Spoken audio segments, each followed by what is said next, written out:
Thank you very much, Moses. We'll now go to Kelly, who will tell us about the Singaporean case study. Thank you very much. It's working, right? Thank you very much. I think it was a pleasure to be part of this study and to be joining here today. I think it's a very important study, in particularly thinking about some of the points Vanessa discussed there, which include, we know AI is reshaping many things and many different sectors, and will no doubt impact science, how we currently collect data, the research, the impact that will have across every other sector as well, as science normally is the foundation for many other things that we see connecting and happening across the world. And so speaking for Singapore, as we saw there, they were very advanced in 3 out of the 4 pillars that you have there, where there's a challenge is in relation to data, to talent shortage. So I'll speak a little bit about human skills, but I think speaking for what we see in terms of strength that comes out of Singapore, a very small economy with relatively small population, but very agile, and has started many years ago on the AI strategy.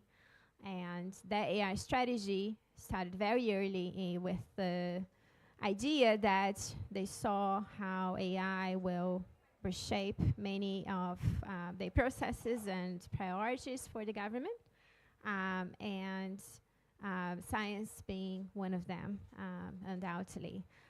They have a strong agenda for building Singapore as a smart city.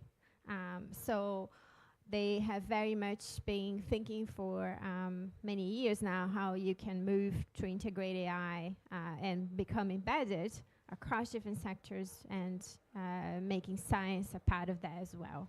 So you have a really great amount of programs and initiatives in place across various different sectors. Particularly for science, we see AI for Science Initiative, which speaks of about 120 million of funding dedicated to just focus on this specific space.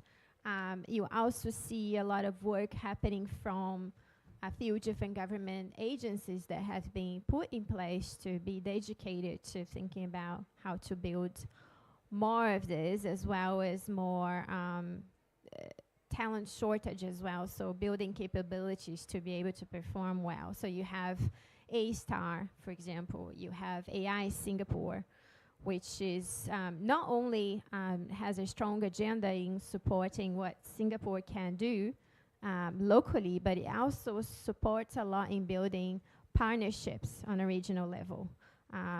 You have, for example, Sea Lion, which has been launched as Singapore's large language model.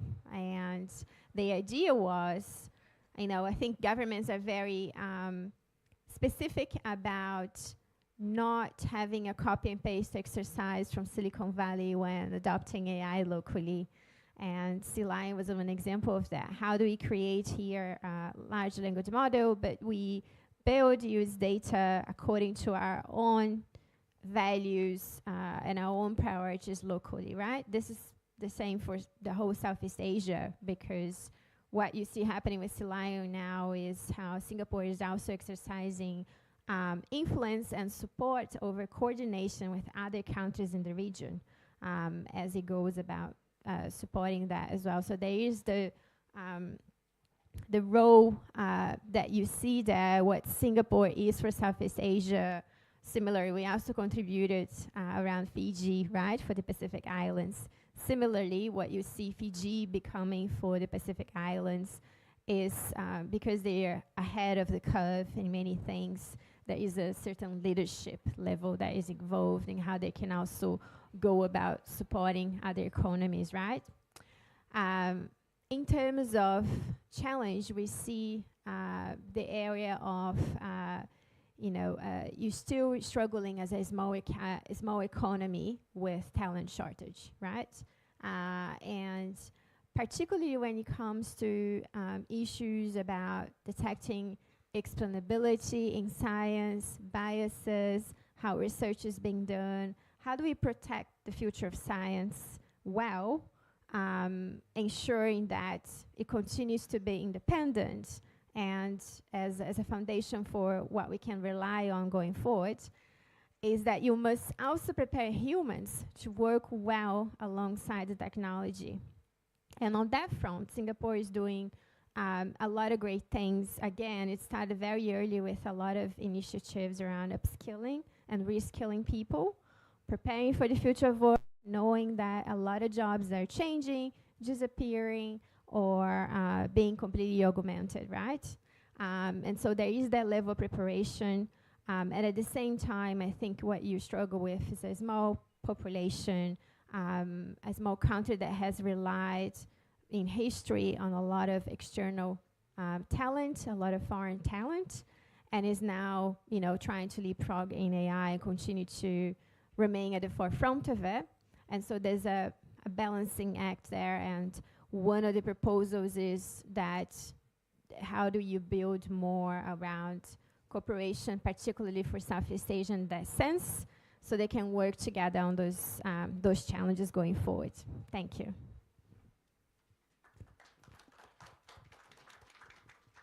Thank you very much, Kelly. And we'll now go to the third case study, which is India, and we'll give the floor to Jibu to talk to. Thank you, Felix. So one thing I have noticed, as Moses was also speaking, right? Most countries have AI strategies now.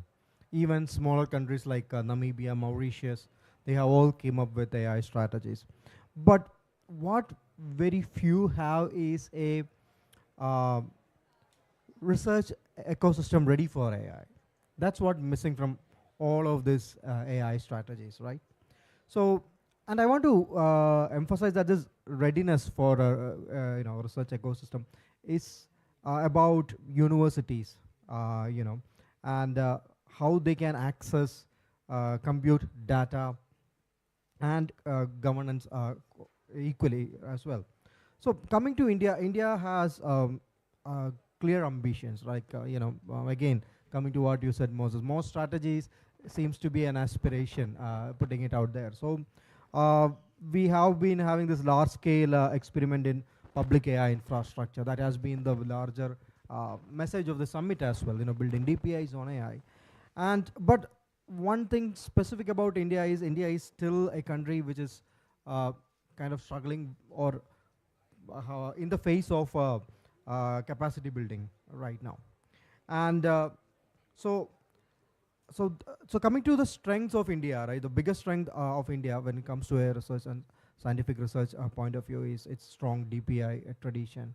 We have the UPI system, the Aadhaar, and many other platforms it has built, which has provided the strong governance support, but as well as a larger use of technology in general, right? Furthermore, there is this growing policy attention towards AI, compute and data set, which is very visible, how the government is shaping its policy and the latest announcements and things like that. And the third most important aspect is the huge talent pipeline India has.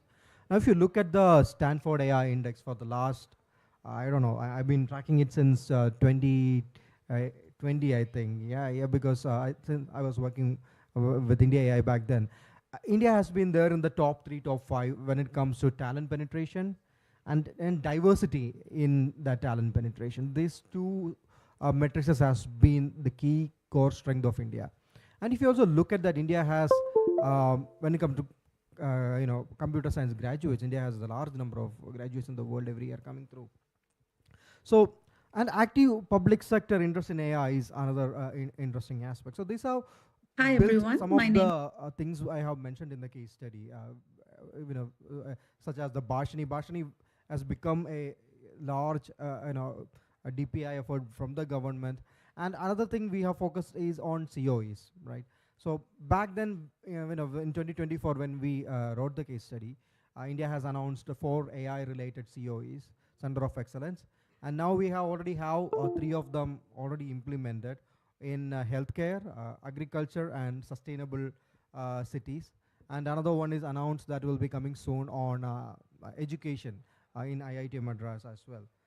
But it's not all roses, I will say, because we are notorious for the budget allocations for R&D in our country. I think when we compare to the countries we are competing with, whether it's China or any other emerging other countries closer to us, we are very even with Singapore. India allocates very little of its overall spending in research and development.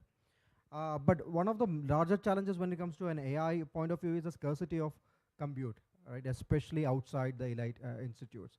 I mean, we recently procured 14,000 GPUs, and now access to those GPUs are being given through subsidized access is being given by India AI Mission. But the larger questions like these GPUs have a lifespan. It's easy to say we procured 14,000 GPUs, but the GPUs, what will you do after 3 years? And furthermore, not every academic institute or research